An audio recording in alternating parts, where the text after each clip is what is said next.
మీ అభిప్రాయాన్ని కూలంకషంగా పరిశీలించి అన్ని పరిణామాలను పరిగణలోకి తీసుకొని మీరు నివేదిక ఇవ్వండి అని చెప్పి గత ముఖ్యమంత్రి కల్వకుంట్ల చంద్రశేఖరరావు గారు, ఆనాటి సాగునీటి పారుదల శాఖ మంత్రి తన్నీర్ హరీష్ రావు గారు గోదావరి ప్రాజెక్టుల మీద రిటైర్డ్ ఇంజనీర్స్తోని ఒక కమిటీని నియమించారు అధ్యక్ష.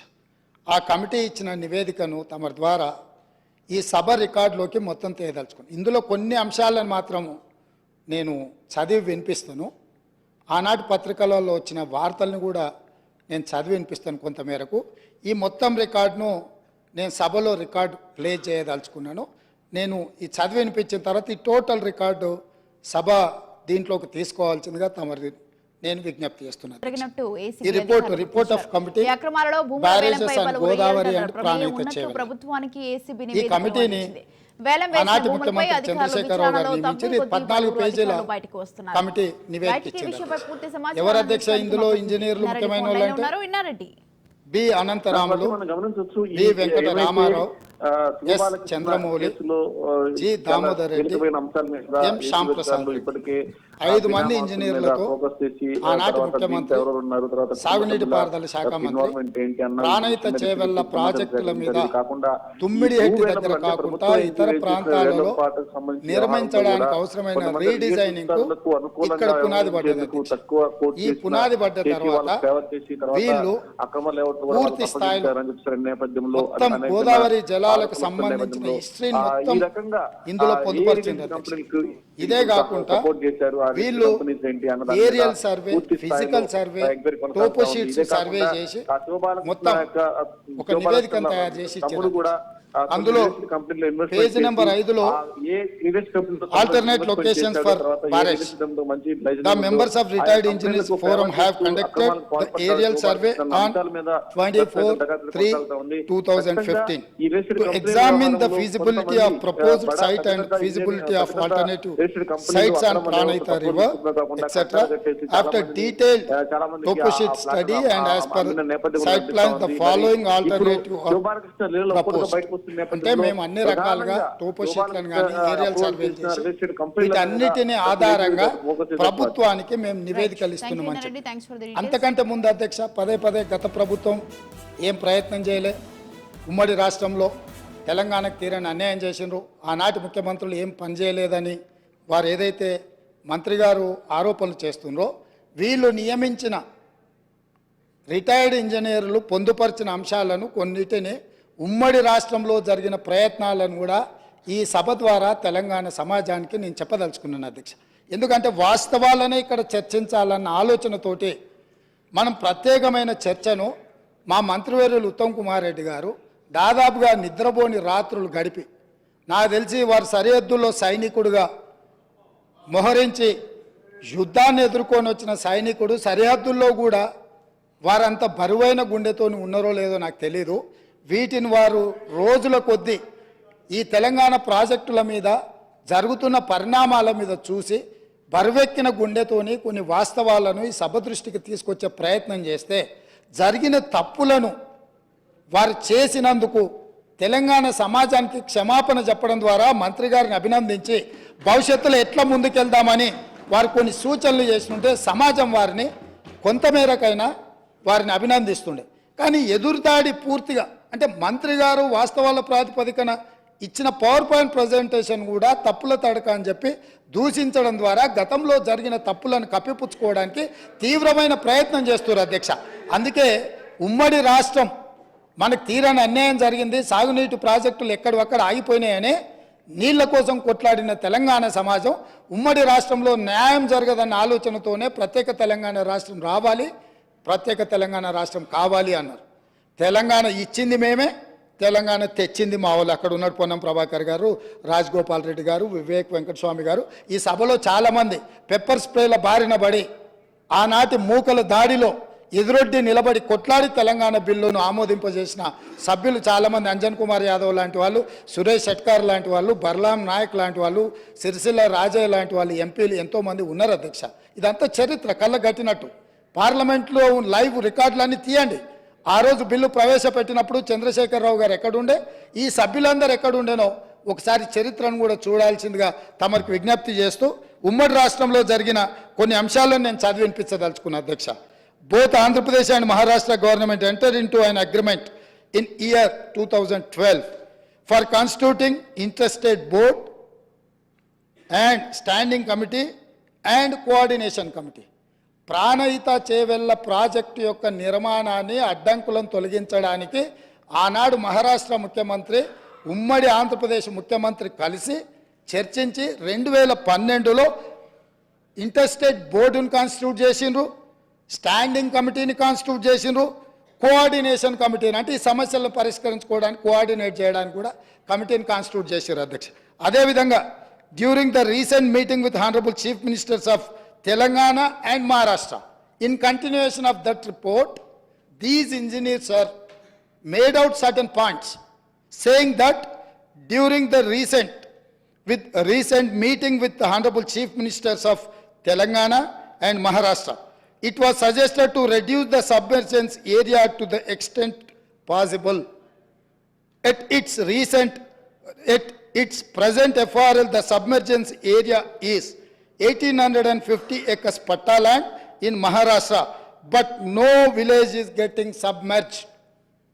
మహారాష్ట్ర ముఖ్యమంత్రి తెలంగాణ రాష్ట్రం వచ్చిన తర్వాత తెలంగాణ రాష్ట్ర ముఖ్యమంత్రితోని సమావేశాన్ని ఏర్పాటు చేసినప్పుడు జరిగిన చర్చలో వాళ్ళు గుర్తించింది ఏంటంటే తుమ్మిడిహెట్టి దగ్గర 152 మీటర్ల ఎత్తున బ్యారేజ్ కట్టి ఈ ప్రాజెక్టును పూర్తి చేస్తే మహారాష్ట్రలో మునిగే ముంపు భూమి పట్టా ల్యాండ్ ఎంత అంటే 1850 ఎకరాలు మాత్రమే. ఇది మేము అనడం లేదు అధ్యక్ష, వాళ్ళు నియమించిన ఇంజనీర్ల కమిటీ నివేదికలో పొందుపరిచిన అంశం అధ్యక్ష. అదేవిధంగా అధ్యక్ష, a study is made to reduce the FRL of Pranahita Chevella scheme from the present 152 meters to 151 meters, which would keep the scheme sanctioned unaltered. Similarly, possibility of reducing present FRL from 152 meters to 150 meters has been examined. This will reduce the submergence from 1850 acres to 1250 acres. ఒకవేళ 152 మీటర్ల ఎత్తున తొమ్మిడిహెట్టి దగ్గర నిర్మిస్తే 1850 ఎకరాల ముంపు ఏదైతే ఉందో దాన్ని 150 మీటర్ల దగ్గర ప్రాజెక్టు నిర్మిస్తే 1250 ఎకరాలు మాత్రమే మహారాష్ట్రలో ముంపుకు గురవుతుంది. గ్రామాలు మునగడం లేదు, కేవలం పట్టా ల్యాండ్స్ మాత్రమే మునుగుతున్నాయని ఇచ్చారు అధ్యక్ష. అదేవిధంగా honourable chief minister desired to study and alternate locations in main river Godavari river near Medigadda village, Mahadevpur mandal, Karimnagar district up to Mid-Maner. Accordingly, detailed study on the existing and alternate proposals is made. The report is furnished as under. Medigadda దగ్గర బ్యారేజీలు కట్టాలని పుర్రెలో పురుగు పుట్టిందే ఆనాటి ముఖ్యమంత్రి చంద్రశేఖరరావుకి. నేను మళ్ళొక్కసారి reinstate చేస్తున్న అధ్యక్ష. The Honorable Chief Minister desired to study an alternate location and main river Godavari river near Medigadda village, Mahadevpur Mandal, Karimnagar district. అంటే చంద్రశేఖరరావు గారికే ఏ దేవుడు ఏ రాత్రి కళలోకి వచ్చి మేడిగడ్డ దగ్గర బ్యారేజ్ కట్టమని చెప్పిండో నాకైతే తెలియదు, కానీ వారే గ్రూప్ ఆఫ్ ఇంజనీర్లకి ఇన్స్ట్రక్షన్స్ ఇచ్చిండు అధ్యక్ష. వాళ్ళు దాని మీద కొన్ని ఫైండింగ్స్ ఇచ్చి ఒక నివేదిక ఇచ్చారు అధ్యక్ష. అందులో కూడా కొన్ని విషయాలు నేను మొత్తం వాటి జోలికి పోకుండా కొన్ని మాత్రం కంక్లూజన్స్ అండ్ రికమెండేషన్స్ అంటే దీంట్లో వాళ్ళు కొన్ని రికమెండేషన్స్ను చేసుకుంటూ వచ్చారు అధ్యక్ష. 11వ పేజీలు ఉంది అధ్యక్ష. తర్వాత నివేదిక ఎట్లాగా హరీష్ రావు గారి దగ్గర ఉంటుంది, ఎందుకంటే ఇంకా వాళ్ళందరూ ఉన్నారు, నేను కూడా వారికి మళ్ళీ పంపిస్తాను అధ్యక్ష. తమరికి ఇస్తాను, తమరు అనుమతిస్తే వారికి ఇవ్వండి అధ్యక్ష. ఇందులో it is always better for the government to accept the concept of the existing Pranahita Chevella scheme near Tummidihetti village, Adilabad district, and explore the ways and means to make it feasible. నేను మళ్ళొక్కసారి చదివి వినిపించదలుచుకున్న మిత్రుడు హరీష్ రావు గారికి, వాళ్ళ మామగారు వారు కలిసి ఈ రాష్ట్రానికి ఎంత ద్రోహం చేసినరో ఇది వినడం ద్వారా అయినా వారికి అవగాహన కలుగుతుందని నేను భావిస్తున్నా. కనువిప్పు కలగాలని నేను కోరుకుంటున్నా అధ్యక్ష. It is always better for the government to accept the concept of the existing Pranayuta Chevella scheme near Tummideti village, Adilabad district, and explore the ways and means to make it feasible. స్పష్టంగా engineers వాళ్ళు నియమించుకున్న ఇంజనీర్లు తుమ్మిడేటి దగ్గరనే ఈ project నిర్మించడానికి అన్ని రకాల ప్రయత్నాలు చేయండి, మీ శక్తి సామర్థ్యాలను అన్నిటినీ మీ గొప్పతనాలను ఉపయోగించండి అని చెప్పిండ్రు అధ్యక్ష. అదేవిధంగా there is a feasibility of reducing the FRL from 152 meters to 151 meters, i.e. by 1 meter without altering the scope of the scheme. The Honorable Chief Minister may use his good offices for convincing the Maharashtra government to accept proposal of reducing FRL to 151 meters. ఏమన్నారంటే చాలా శక్తిశాలి, అసలు ప్రపంచాన్ని అంతా కూడా గజగజలాడించి పులి నోట్ల తలబెట్టి ప్రాణాలనే త్యాగం చేయడానికి గొప్ప అపర భగీరథుడు. మీరు 152 మీటర్ల నుంచి మీ శక్తిని అంతా ఉపయోగించి మహారాష్ట్ర ముఖ్యమంత్రిని 151 మీటర్ల ముంపు కోసం ఒప్పించండి, 1 మీటర్ ఎత్తు తగ్గించి ప్రాజెక్టు కట్టడానికి అవసరమైన చర్యలు చేపట్టండి అని చెప్పి వారు ఈ ఏమంటారు గాల్లో ఎగురుకుంటూ పోతాడు కదా, ఏమంటారు పారాషూట్, స్పైడర్ మ్యాన్ని మీరు ఒకసారి అడగండి అని చెప్పి వారు సూచన చేసిండ్రు అధ్యక్ష. అదేవిధంగా in case of the Maharashtra government still insist for further lowering the FRL, the Telangana government can accept at 150 metres FRL. ఒకవేళ వాళ్ళు మరీ 151 ఒప్పుకోకపోతే 150 దగ్గరకైనా దయచేసి ఒప్పించండి అని చెప్పారు. In both the above proposals there will not be any financial loss to the work done portions.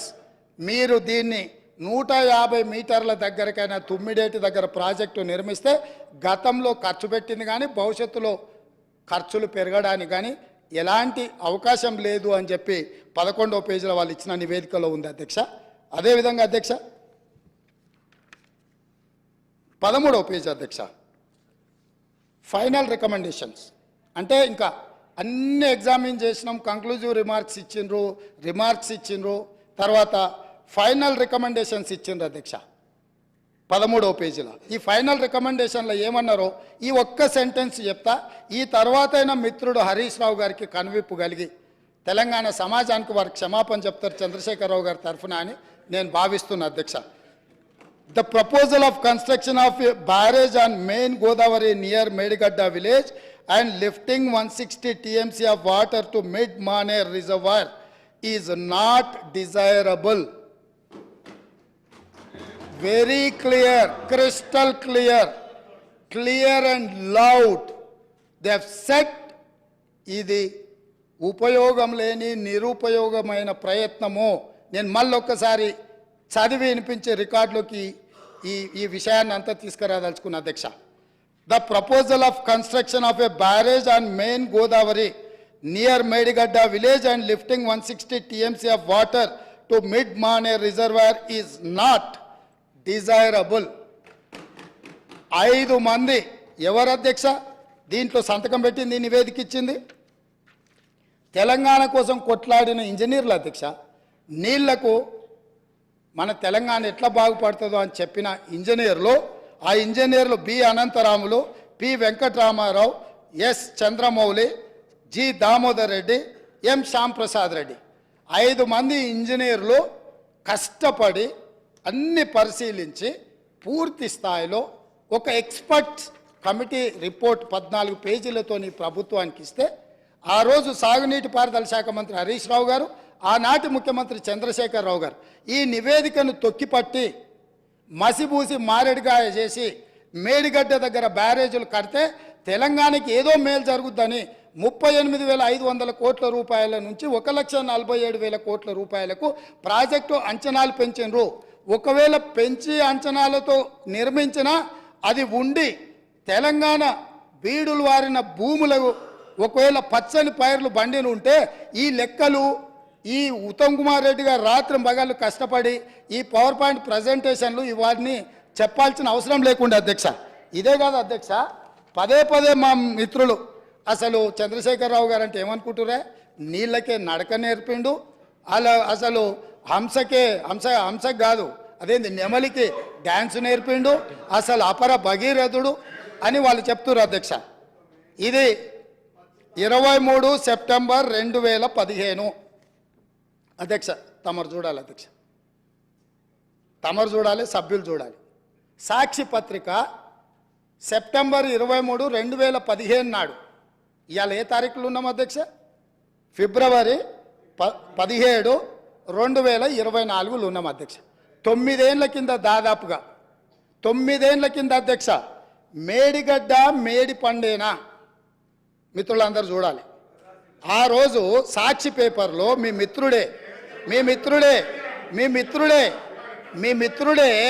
మీ సహచర పంచపక్ష పరమాణాలు మీరు ఏదైతే ప్రగతి భవన్లో పిలిచి భోజనం పెట్టినరో ఆ మిత్రుడి పత్రికల మేడిగడ్డ మేడి పండేనా అని 2015 నాడు ఈ పత్రికలో రాసిన వార్త, దీంట్లో రాసింది నేను కొంచెం చదివి వినిపిస్తా అధ్యక్ష, ఎందుకంటే తెలుగులో ఉంది. కాళేశ్వరం దిగువ నుంచి నీటి మళ్లింపు ఆర్థిక భారం అంటున్న నిపుణులు, ప్రభుత్వ ప్రణాళిక ప్రకారం ఎల్లంపల్లి వరకు వచ్చే ఖర్చులు 14,000 కోట్లు. దీంట్లో అధ్యక్ష నేను నివేదికలు చదువుతున్నా అధ్యక్ష. ప్రస్తుతం ప్రతిపాదిస్తున్నట్టుగా కాళేశ్వరం దిగువన మేడిగడ్డ నుంచి నీటిని మళ్లించే ప్రక్రియ పర్యావరణ పరంగా, ఆర్థికంగా, నిర్వహణ పరంగా ఏమాత్రం మంచిది కాదని ఇన్స్టిట్యూట్ ఆఫ్ ఇంజనీర్స్ తేల్చి చెబుతుండడము ఇప్పుడు కొత్త చర్చకు తెరలేపింది. అదేవిధంగా అధ్యక్ష ఇంకో పదం కూడా చెప్పారు, ప్రభుత్వ దూరదృష్టి అవగాహన లోపాల కారణంగా ఈ ప్రాజెక్టు అబాసుపాలు కాకుండా ఉండాలంటే ప్రత్యామ్నాయ మార్గాలపై అధ్యయనం చేయాలన్న వాదన వినిపిస్తుంది. ఇది ఈరోజు ఉత్తమ్ కుమార్ రెడ్డి గారు చేసిన ఆరోపణ కాదు అధ్యక్ష. ఈరోజు మునిగిపోయిన మేడిగడ్డ, పగిలిపోయిన అన్నారము, కుప్పగూలిన సుందిళ్లను చూసి మాట్లాడి రాసింది కాదు అధ్యక్ష. ఆ రోజు సాంకేతిక నిపుణులు ఇచ్చిన నివేదిక ఆధారంగా ఆ రోజు మీడియా మిత్రులు తెలంగాణ మేలు కోరి ఈ వాస్తవాలన్నిటిని ఆ రోజే చెప్పిండ్రు అధ్యక్ష. వీటన్నిటిని పెడచెవిన పెట్టి దాచుకోవాలన్న ఆలోచనతోని, తెలంగాణ ఖజానాను కొల్లగొట్టాలన్న ఆలోచనతోటి ఈరోజు ఇంత దుర్మార్గానికి ఒడిగట్టి ఈరోజు ఈ రకంగా ఇక్కడికి వచ్చి మా వెంకన్న మాట్లాడితే వెంకన్న మీద దాడి, మా భట్టి గారు మాట్లాడితే వారి మీద దాడి, మంత్రి గారిని అసలు సహించలేకపోతున్నాడు. ఎందుకు అధ్యక్ష? నేను ఒకటే అడుగుతున్నా అధ్యక్ష, ఈ కాళేశ్వరం ప్రాజెక్ట్ అనేది తెలంగాణకు వరప్రదాయిని కాదు అధ్యక్ష, వీళ్ళ పుణ్యమా అని కాళేశ్వరం ప్రాజెక్టు తెలంగాణ సమాజానికి ఒక కలంకంగా మారింది అధ్యక్ష. ఇవాళ ఈ కలంకాన్ని నిలువెత్తు ఆధారాలు అక్కడ ఉంటే పక్కున పగిలిపోయి, రెండుగా చీలిపోయి, నేలకు కుంగిపోయి, నిటారుగాడపోయి నిలబడితే సిగ్గుతో తెలంగాణ సమాజం తల వంచుకొని పరిస్థితులు కల్పించిన వాళ్ళు ఇంకా నిస్సిగ్గుగా సభలో నిలబడి మమ్మల్ని ప్రశ్నిస్తారా అధ్యక్ష? ఆనాడు జరిగిన తప్పిదాలను సరిదిద్దడానికి ఉమ్మడి రాష్ట్రంలో సమైక్య పాలనలో తీసుకుంటున్న నిర్ణయాలు తెలంగాణ సమాజానికి మేలు చేకూర్చడం లేదు అనే ఎన్నో ఒడిదుడుకులను ఎదుర్కొని 4 కోట్ల తెలంగాణ ప్రజలకు 60 సంవత్సరాల ఆకాంక్షను అమలు చేయడానికి శ్రీమతి సోనియా గాంధీ గారు తెలంగాణ రాష్ట్రం ఇచ్చింది అధ్యక్ష.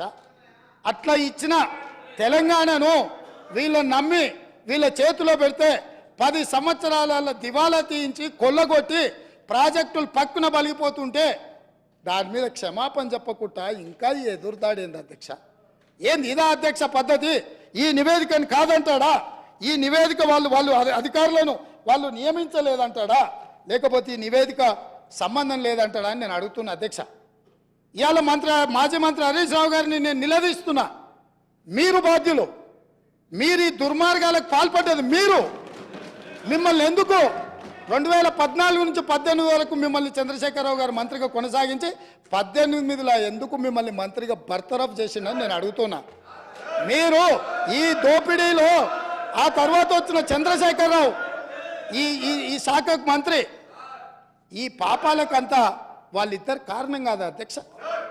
వీళ్ళిద్దరు కలిసి ఈ రకంగా తెలంగాణను మొత్తం చెదలు పట్టించిన అధ్యక్ష, తెలంగాణను మొత్తం దోపిడి. ఇట్లాంటి పరిస్థితుల్లో ఇంకా కూడా ఈ రకమైన మొండి వాదనలు, తొండి వాదనలు వద్దు హరీష్ రావు గారు. జరిగిన తప్పులు సరే, విజిలెన్స్ అండ్ ఎన్ఫోర్స్మెంట్ నివేదికిస్తే వాళ్ళని తిడుతుంది, కాగ్ నివేదికిస్తే వాళ్ళను ఆరోపణ చేస్తుంది, వాస్తవాలను చెప్తే మా మీద దాడి చేస్తుంది.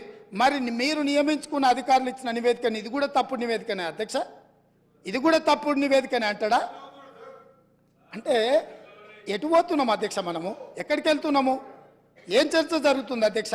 నేను వాస్తవంగా ఏం మాట్లాడుతూ మా మంత్రి గారు, మా ఉప ముఖ్యమంత్రి గారు మాట్లాడతారు, చూద్దాము మిత్రుడు ఏమేమి చెప్తాడు. ఎందుకంటే 10 ఏళ్ళ అనుభవంలో ఏమైనా మెరుగైండేమో, ఏమైనా మారిండేమో అనుకున్న. గతంలో నాకు బాగానే పరిచయమో, కానీ ఇంకా అంతకంటే దిగజారిపోయి 4 సార్లు ప్రాజెక్టుకు శిలాపలకాలు వేసిందంటారు.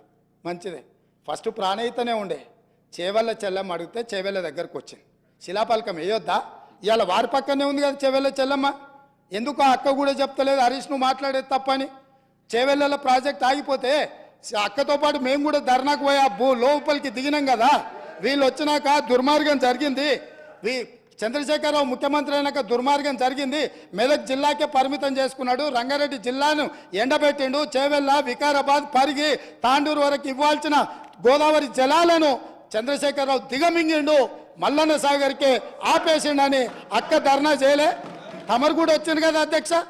ఇవాళ ఎదురుగ్గా కూర్చొని పచ్చి అబద్ధాలు మాట్లాడుతుంటే మా అక్క మా జిల్లా కోసం మాట్లాడతలేదంటే నాకు ఆశ్చర్యం అనిపిస్తుంది.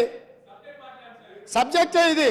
ఆనాడు దీక్షలు చేసి, ధర్నాలు చేసి, ఆనాడు రాజశేఖర రెడ్డి గారిని ఒప్పించి మెప్పించి చేవెళ్లలో శిలాపలకం వేసి ప్రారంభోత్సవాలు చేసి 100 కోట్ల రూపాయల పనులు చేసి ఆ పనులను అర్ధాంతరంగా వదిలేస్తే దీక్షలు ధర్నాలు చేసిన శ్రీమతి సబితా ఇంద్రారెడ్డి గారు ఈరోజు మౌనంగా హరీష్ రావు గారిని సమర్థిస్తున్నారు. అంటే ఇది తెలంగాణ సమాజానికి మంచిదా అని తమరి ద్వారా నేను అడుగుతున్నా అధ్యక్ష. నేను ఆ ప్రాంతం నుంచి వచ్చినాం అధ్యక్ష, వాళ్ళు ఎన్నుకుంటూ వచ్చినాం, మనకు బాధ్యత లేదా అధ్యక్ష? సరిదిద్దాల్సిన బాధ్యత మన మీద లేదా?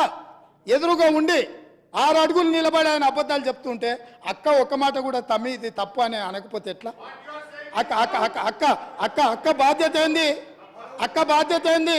తమ్ముళ్ళు తప్పు చేస్తే చెప్పాలి, తమ్ముళ్ళు తప్పు మాట్లాడితే సరిదిద్దాలి, కానీ ఆ పని చేయరు.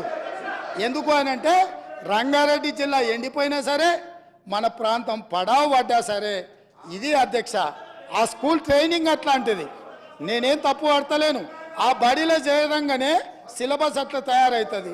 పెద్దలు మా శ్రీహరి గారు కూడా పాపం మంచోడు, విషయం అవగాహన ఉన్నాడు, కానీ ఆ స్కూల్లో చేరంగానే శ్రీహరి గారు కూడా పాపం ఒత్తిడికి లోనయ్యి వాళ్ళు ఏం చెప్తే అది చెప్పే పరిస్థితి వచ్చింది అధ్యక్ష.